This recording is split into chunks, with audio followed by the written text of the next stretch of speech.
Good evening, good night, whatever you want to call it, wherever you at. Welcome back to another episode of Good News. Jamal here speaking.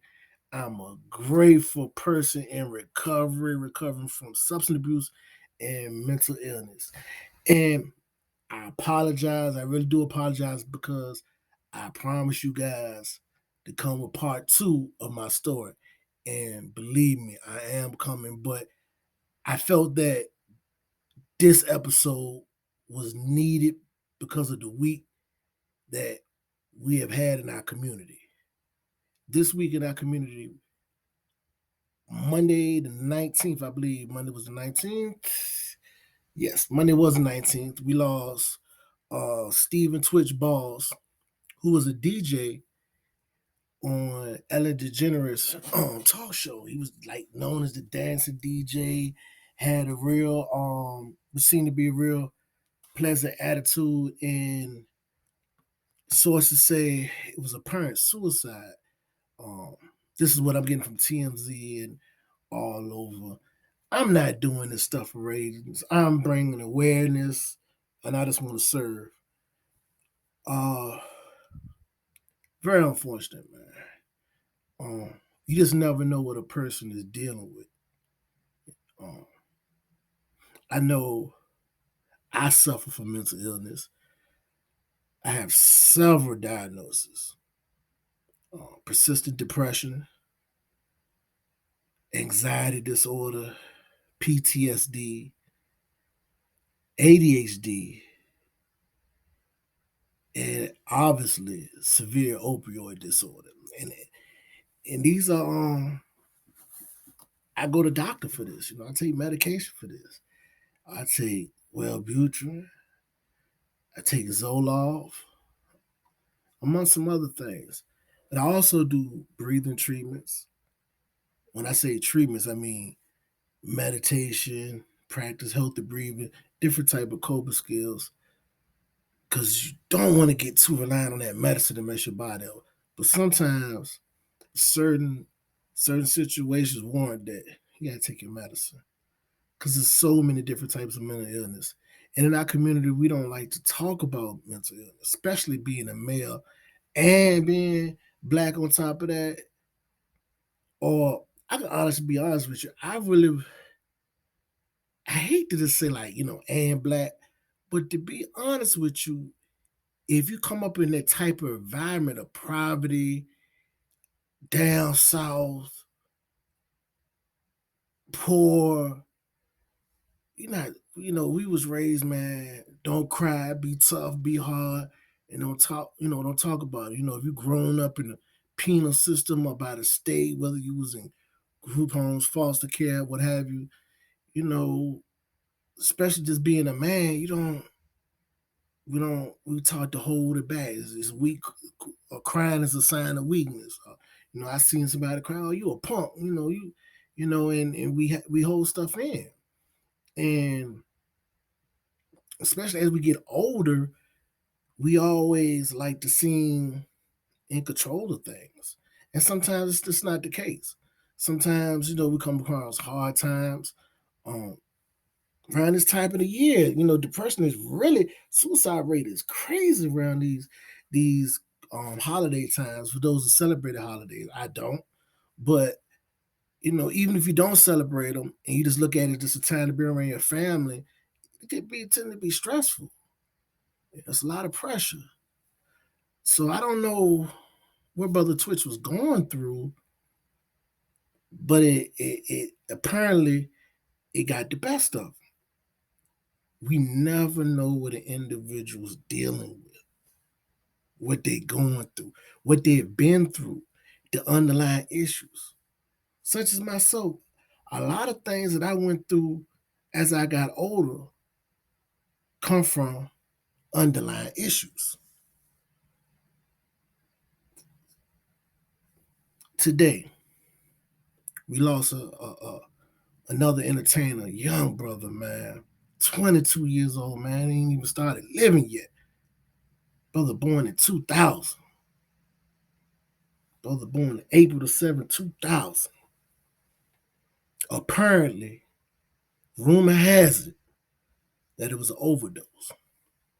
I don't know how true this is.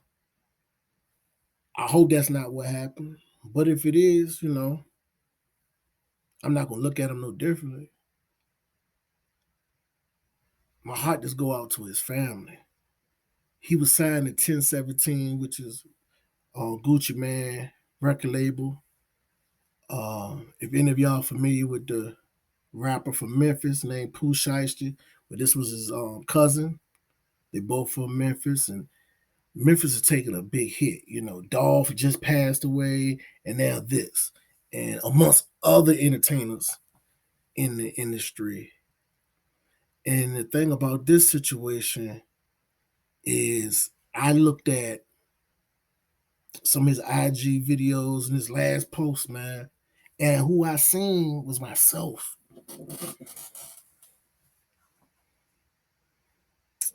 You know, popping Percocets, perked up,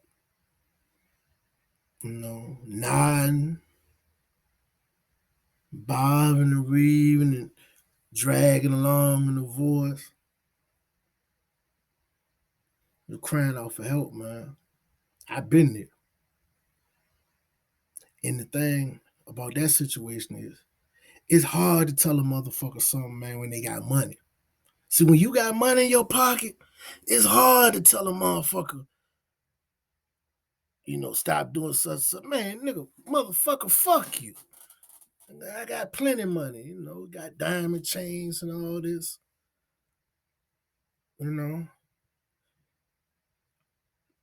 Most of the time, I'm gonna say the majority of the time, when an individual is suffering from substance abuse, it's some underlying issues. Most of us that come up in these environments, like this brother right here, he's come up in Memphis. Now, I don't know if he was from Orange Mound, Westwood. I don't know. But what I know is that's a tough spot. That's just like coming up in the Bronx or Brooklyn in another ghetto, man. We suffer from trauma. You know, I listen to the brother, man. His father probably hurting right now because his father was a hustler too, and but he played a major role in his life, and he said that his father was his best friend. So we know it's not from lack of having a father, but I don't know. But what I do know is the brother's no longer with us, man, and I want to bring awareness to these opioids, to this cocaine, to all these drugs, man. Codeine, whether you sipping promethazine, tusnexine, Quagan, I don't know, whatever, man. If it's a substance, I don't care if you're getting it from the doctor. If you take it outside of its attended prescription, orders from the doctor, you are abusing it. Then it becomes a drug. We have to understand that these drugs are synthetic now, meaning they're harder to get off. It was harder for me to kick my perk habit than it was to kick my heroin habit. Let me repeat that. It was harder for me to kick a Percocet habit than it was a heroin habit. It was harder for me to kick a fentanyl habit than it was a heroin habit. You just think about that one. You know, the see these big record executives. So when they see they can make money off you, man, they gonna give you all the women you want. They gonna give you enough of any and everything to kill yourself. All the women, all the drugs, all the cars, all the guns. Yeah, go ahead, kill yourself. Let's rewind the tape back. Let's take a look at Gucci Man. Y'all remember when Gucci Man was about my size? He might not that this big, but Gucci Mane was a big boy. He got height on him anyway, but he was a big boy. And allegedly, they said Gucci Mane was a gangster. Gucci Mane was a stick-up kid. But if you do remember, man, Gucci used to stay loaded. And when he was loaded like that, man, stay catching cases. Because we ain't focused, man. And ever since that man left them drugs alone and left that alcohol alone, man, ain't catching no cases, man. Look, Gucci said in one interview that he was getting high and using drugs and stuff, but he was amazed at Zaytoven because Zaytoven ain't do nothing. And he said he used to bring Zaytoven, he's like, man, this man don't do nothing. That's discipline, man. But you focus. Them executives, they don't like that, man. They don't like you, man, when you focus. When you can count your money and cross your teeth. You think they like a motherfucker like Master P? Do you really think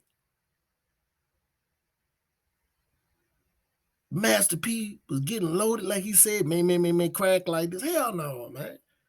Man, it's just entertainment, man. 50 Cent them, they don't be getting fucked up like that, man. 50 Cent just started drinking. Check this out. You take somebody like Slim from Cash Money. Have you ever seen Slim fucked up? How many times you seen Slim fucked up? Matter of fact, how many times you seen Birdman fucked up? Whatever they do, they control it. Man, when I seen this young brother, man, on Big SCARR, that man was nodding. That man was on a nod, man. Several videos.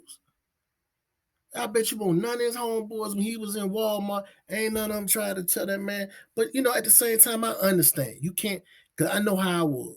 When I was 22 years old, man, I was getting loaded, man, getting full of that shit, man. You couldn't tell me nothing. Especially when I had money in my pocket. Nigga, mind your business. Nigga, fuck you. Yeah, man. So I just want y'all youngest, man, to realize, man, this shit is serious, bro, man.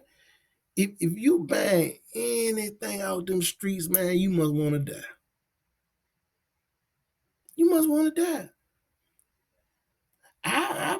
Me personally, I feel like if you smoke cigarettes, you want to die. If you drink, you want to die. All that shit, man. Leave that shit alone, man. The people put that out here for what? To distract you and get us off track. Because right now, our community, man, we got enough money, man. We supposed to have our own political party and some more shit, bro. But we get caught up in illusion. So, I just ask everybody that's listening right now, man, say a prayer, man, for these individual families, because they humans, man. And they human beings, they got kids, they got moms and dads who love them, man. And the holidays coming up, if they celebrate it, which they probably do, come on, man. They ain't here. It ain't no coming back. It's over with. Lights out. Yeah. Till we meet again.